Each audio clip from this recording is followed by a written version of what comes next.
Happy April. It's been a long night. I have been doing a D&D night and I've made myself several blood orange Mai Tais, which are delicious by the way. And now I'm going to record the beginning of this video. Hi, my name is Sarah Freshly and welcome back to Freshly Read Books. Yes, so in case this is your first one of these, I am participating in the TBR Tackle that is done by Karen from Katie Books' channel. Essentially, we pick one book from the stack of books that you pick at the beginning of the year as like I'm gonna read these 12 books before the end of the year, and then you read one a month, although they're not always from the stack. Sometimes the prompts are crazy. I don't know what's gonna happen, but right now, this is my stack of 9 books that we have left. So I will likely be reading something from this stack, but that's not a given. So we'll see. Okay, so I haven't even like opened up the video. Oh god, I found it. Oh, it's Brandon's Bookshelf that's in it. Brandon's Bookshelf is a new channel to me, but one that I like, so you should go watch him. I feel like this is gonna be really hard to edit later, but also I don't wanna wait until a better time to film this. Also, I've realized that I'm just like holding my headphones this way, just displaying them for you. You're welcome. Okay, here we go. Good evening, everyone. It's me, Kieran, and this isn't an April Fool's. This is the TBR Tackle Prompt Quattro. Make sure you have 9 books in your stack. Okay? We are going to need a 10th book to help us. I need you to pick out your favorite book. No arguments, no excuses. Nope, put them back. I don't care if you have 3 favorite books, or if you can't pick a favorite, or if it's too hard, but what about this genre, reverse this? No, pick a book. Go physically get a physical book from your bookshelf. Bring it back. I'll wait. Is Brandon making me make a statement about what my favorite book is right now? I don't want to say this is my favorite book, but it's probably my favorite book. It is. Sarah, just get over yourself. I would like to make an honorable mention to Life of Pi by Ian Martell, but I'm gonna go grab my actual favorite book. Okay, like once again, honorable mention, like love you lots, but I'm okay. But I ended up with Slaughterhouse-Five by Kurt Vonnegut, which I think would actually be considered my favorite book. Every book is so different, you know? Like, no complaints. He said no complaints. This is what I'm going with. This is what I'm going with. Have you seen in the background of like every one of my videos how I just have like a shelf that's like dedicated? It's just like a shrine to Kurt Vonnegut, but like of his books. I have a finger puppet of him on my fridge. I have artwork of a quote of his on my wall. His birthday is the same birthday as my cat. Okay, adoption day. I have no idea when her birthday was, but like still. Which obviously has nothing to do with like me liking him as an author. Anyways, none of that's important. I'm picking Slaughterhouse-Five. What is this? Got Burnt Sugar by Avril Doshi. Did you know? I don't care. It's one of the greatest highlights of my life. Avril Doshi sent me a signed copy. Burnt Sugar? Okay, I got my book. Okay, like I didn't know that Kieran was gonna pick Burnt Sugar. Now I feel like I should have picked Burnt Sugar. Okay, he has a signed copy, but like I have, both copies. That's right, Girl in White Cotton and Burnt Sugar, same novel, except wait, the ending's different. Did you know that? It's just a little fun fact for you. The last couple of pages in this book, well, the last like 2 pages in this book are different depending on what version you've got. And I've got both. Why? I don't know. What you're going to do with this book is really simple. You're going to turn to the last page. Oh, okay. And you're going to look at the page number. 215. All right, so you're going to use that to pick your April read.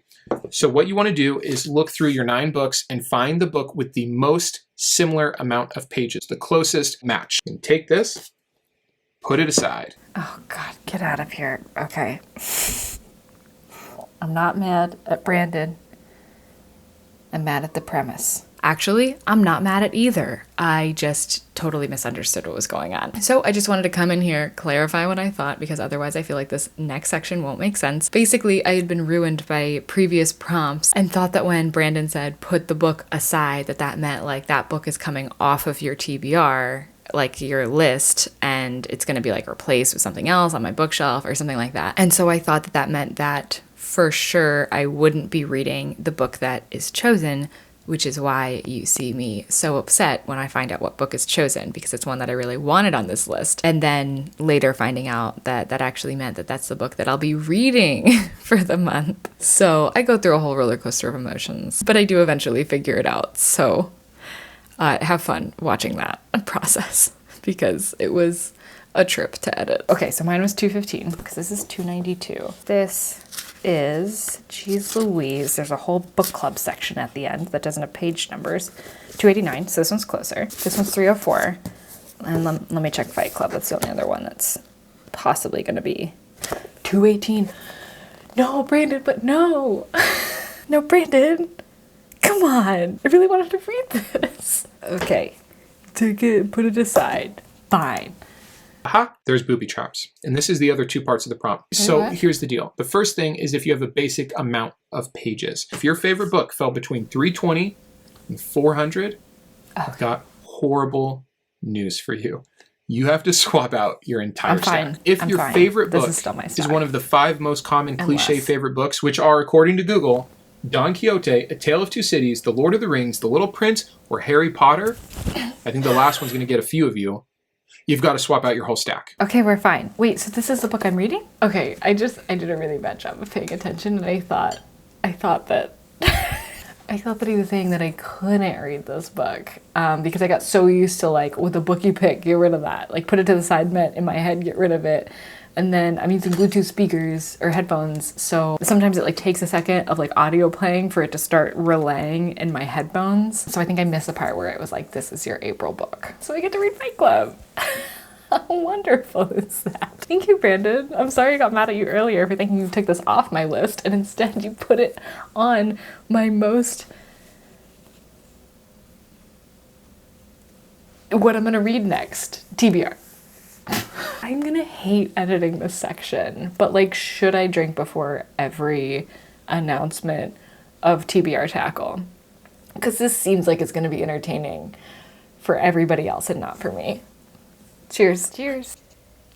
I've officially finished Fight Club by Chuck Palahniuk. I looked up how to pronounce his name and I saw quite a few different things. I probably could have done a better job and like found an interview where somebody like says it to him or he introduces himself, but I've heard Palahniuk, and Palahniuk, with like pronouncing both the I and the U. So just go ahead and cover all my bases by saying them all. But if you know how to pronounce it, like, feel free to put it in the comments. Anyways, so I don't think that I said in the first part of this video, but I have seen Fight Club. However, I only just saw it for the first time, actually a little under a year ago. I think it was like June or July of 2021. I saw Fight Club for the first time while I was visiting a friend in California. So, which I typically try not to do, but she was into watching it and I knew it was a movie that I wanted to watch and I was like, you know what, it's fine.